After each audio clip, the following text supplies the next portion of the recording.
তাকবীর পড়েন তো, লিল্লাহে তাকবীর। আমাদের 1 মাস সিয়াম ফরজ, পূর্ববর্তী অনেক উম্মতের উপর 1 মাস ছিল না, 3টা ফরজ ছিল। কয়টা? প্রতি মাসের 13, 14, 15 ফরজ ছিল তাদের জন্য। কারো জন্য শুধু একটা, আশুরার রোজা। কোন কোন উম্মতের জন্য 10টা, কোন কোন উম্মতের জন্য রোজা ফরজ ছিল মৌনতার রোজা, আরবিতে বলে সওমুল ইনসাত, মানে সারাদিন খেতে পারবে, পান করতে পারবে, স্ত্রীর সাথে মেলামেশা করতে পারবে, কিন্তু কথা বলতে পারবে না। কথা বললেই তাদের রোজা ভেঙে যেত। পড়েন সুবহানাল্লাহ। কি অদ্ভুত ব্যাপার, মৌন সম্মতির রোজা। যেমনটি সাইয়্যিদাতুনা মারিয়াম আলাইহাস সালাম বলেছেন, ইন্নী নাযারতু লির-রাহমানি সাওমা ফালান উকাল্লিমাল ইয়াওমা ইনসিয়া। তিনি বলেছেন, আজকে আমি রহমানের জন্য, মানে আল্লাহর জন্য রোজা মানত করেছি, আজকে আমি কারোর সাথে কথা বলতে পারবো না। তো রোজা রাখলে কথা বলতে পারবে না কেন? কারণ ওই শরীয়তে রোজার বিধান ছিল সকাল থেকে সন্ধ্যা খেতে পারবেন, পান করতে পারবেন, কিন্তু কথা বলতে পারবেন না। কথা বললেই রোজা ভেঙে যেত। সুবহানাল্লাহ বলেন। তাহলে সব জাতিগোষ্ঠীর উপরে রোজা ফরজ ছিল, কিন্তু ধরনটা ভিন্ন ছিল। মজার ব্যাপার হচ্ছে, আপনি বর্তমানেও বিভিন্ন ধর্মের দিকে তাকান, বৌদ্ধ ধর্ম, হিন্দু ধর্ম, খ্রিস্ট ধর্ম, তাদের মধ্যে রোজা আছে। ইংরেজরা, খ্রিস্টানরা এটাকে বলে ফাস্টিং। কি বলে? ফাস্টিং।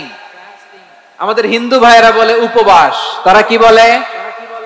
উপবাস। আবার এখন আন্দোলনেরও একটা মাধ্যম হয়েছে এটা, না খেয়ে থাকা, এটারে বলে অনশন। এটারে কি বলে? অনশন ধর্মঘট। মানে আমাদের দাবি না মানলে আমরা খাবো না, রোজা রাখলাম। আছে না নাই? তারপরে আধুনিক বিজ্ঞান এটার একটা নাম দিয়েছে না খেয়ে থাকাকে, অটোফিজি। কি বলে? অটোফিজি। জাপানের এক চিকিৎসা বিজ্ঞানী এই অটোফিজির উপর গবেষণা করে সে নোবেল পেয়েছে। সুবহানাল্লাহ পড়বেন না? এজন্য আল্লাহ তাআলা আমাদের জন্য গোটা রমাদানে এই সিয়ামকে ফরজ করে দিয়েছেন। আওয়াজ করে বলেন আল্লাহু আকবার। রাব্বুল আলামিন বলেন, ইয়া আইয়ুহাল্লাযীনা আমানু কুতিবা আলাইকুমুস সিয়াম।